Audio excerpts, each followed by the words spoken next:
Kanglei Thawan channel bu yengbiriba punang pu taramna ukchari ngasigi maro iba pawda ai pusina thambiramba lansing thijinba amadi nainaba watpadagi Leibak nungsibi okolon walakpani haina Dr. Naurem Sanatorna phongdokre. Manipur khunai lairiba naha singna imarol ipa ipun thambiramba lansing puthoktum nainaba amadi thijinba watpadagi Leibak iramda munungsibi okolon asi nungmunungi mangtharakpani larik laisu hairaba ngasigi naharol singna ipa ipun thambiramba sing asi hangan nainabagi tangai phadaba leire haina Manipur University gi Manipur Department Assistant Professor Dr. Naurem Sanatorna phongdokre. Wafam asi ngasi Manipur University Student Union musuna sinduna Department of Art Science ki Senate Hall da pangthokiba nomagi oiba a meticulous aspect of Manipuri language, literature, culture and society haiba hiram da pangthokiba national seminar gi nungi oiba world perioduna phongdokibani. National seminar asigi convener su oriba Dr. N Sanatomana makha taraduna lamdam asigi lejaram liba lansing asi ngaklo pinaba oja sing mahiroi sing naharol amasung akhang ahi sing punduna toina takna tiknaba mathau tai tamnanaba larik piriba syllabus su namduna hojik matamgi khunai gi jumbi oiriba naha singbu ipa ipugi chatnarol thaksi kasi jumbalon jumsarol lamilot yauna wanglon gi chatna kanglon sing gi pathap sing asi khangnaba honaba tangai pade tongan hiramda research person tarana wangang gadriba seminar asida Manipur khunai gi saktam mikhrada oirabusu tahanma ngamnaba hona jabani university amsung college ki mahiroi kayana delegate oidra pangthok liba seminar asina naha singi mahi masingi lamda hena khumang sauksin badanatana tunglam chatta kanaba lopsing kaya su piba ngamgani haibagi wakalonda pangthokpani haina mahakna phongdokhi. Delhi chatki daba passenger maridagi lupa crore amoromgi sana fare. Imphal Tulhen Airport aina khangnariba Bir Tikendrajit International Airport ke Central Industrial Security Force ki Crime and Intelligence Wing na miui maridagi lupa crore amoromgi belu oigadaba sana keji amaga makhairom henba phare. Press na phangma pawgi matung ina Crime and Intelligence Wing na pharaba sana adu marlemgi kaithelda lupa lakh. Press na phangma pawgi matung ina Crime and Intelligence Wing na pharaba sana adu marlemgi kaithelda lupa lakh marfudraga nipan lising yakhai mapan ga chanipan kunthram dorum senpam oigani haina thajanari ngarang Imphal dagi Delhi chatkadaba passenger sing adu CISF ki Personnel A Sanjeev Singhana luchingba team amana hand baggage check tobu matamda yamna singai oiba mongda sana musugi polam sing jawpa thingnabadagi airport intelligence unit ki custom na posak sing adu confirm toru matungda polam sing adu sanani haiba khamwa ngamgalona thabok sing adu lakhol matungda AIU custom da sinakre hairi airport ki sana konana farami ani adu Imphal West district ki Kaisampat Leimujam lekai digi soroi khaibam Subhash Chandra Singh amadi mahaki loinabi Thoksom Babita kawi sorokhaibam Subhash Chandra gi hand baggage dagi gram sohum humpuguni pan point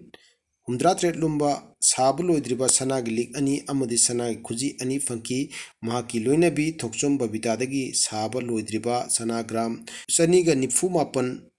dasmik taramapan lumba sanagi lik amadi sanagi khuji ani phagat pangam khibani hairi. Imphal dagi Indigo flight ta Guwahati chatkigadaba passenger anidugisu CISF na personal lereni niurin makhoigi baggage check tawbadasu sanagi lik taruk thengnaki airport intelligence unit custom na hairiba leaksing adu sanani haiba confirm taru matungda mioi anidusu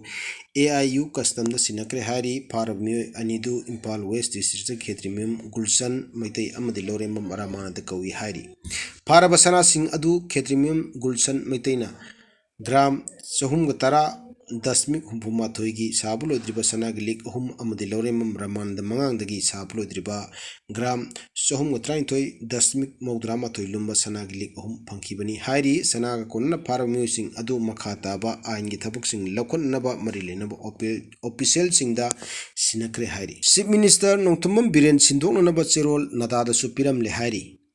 BJP na luchingba lengak asigi Chief Minister Nongthombam Biren Chief Minister famdagi resign taunanaba amadi Chief Minister famdagi lokthoknanaba lengak asidi yauriba Speaker Minister yauna MLA Taramapanna Prime Minister Narendra Modi da lamai taruk panba cherul ama pisilamle haina wathok leiringai cherak asida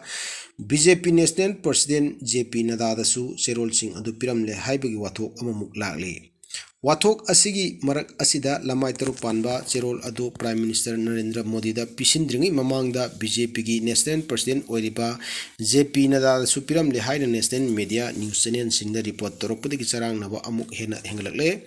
Chief Minister sindoknaba cherol pisilambada yauriba minister amadi MLA singna wapam asigi matangda pau hangbada ningthina khumningdaba amadi lochinduna thammaga loina National Media singda phongdok kharba pau asi Manipur da su pau se amadi electronic media da pak sana phongnarakpadagi paliba lengak asigi maikadagi luchingliba kharana tongani haina sandokpa laikhrabani BJP gi president da aiba cherol pisilamle haibasi social media platform da viral oirakpada natana national media gi channel singda su pau oina phongdok khiba laikhrabani matam amada sai tare kuntakpada maitai genocide tawni maitai killing tawgi thabuk lakhina maduda matam du pan ba ningthau mayam brahmagi ningthau makong kolagi hingi magi pham kona bhona kanda maitai na cleansing tawdar ba genocide toro kanda maitai macha mayam 1890 to 80 25th ta makong kole hingi ngasi ju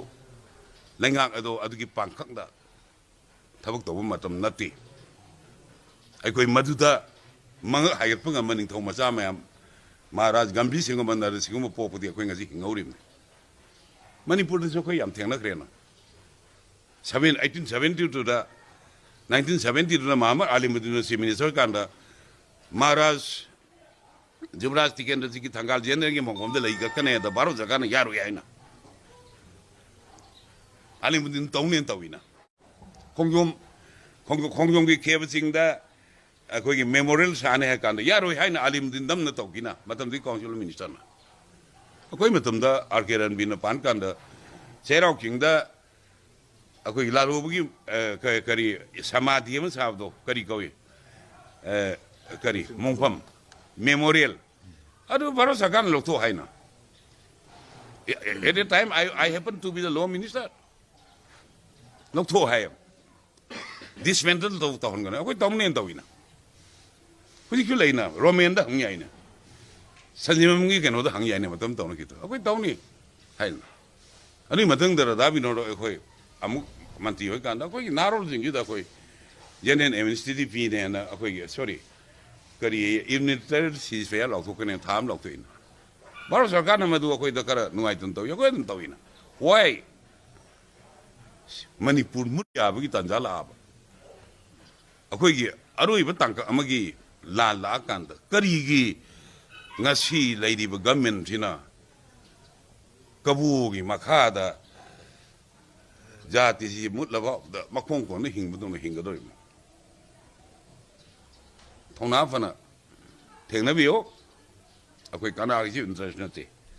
kana gi international te akoi nthi jana nu fa mayam na ri nu fa thongna thengna biyo ai ne nu fa thong thengna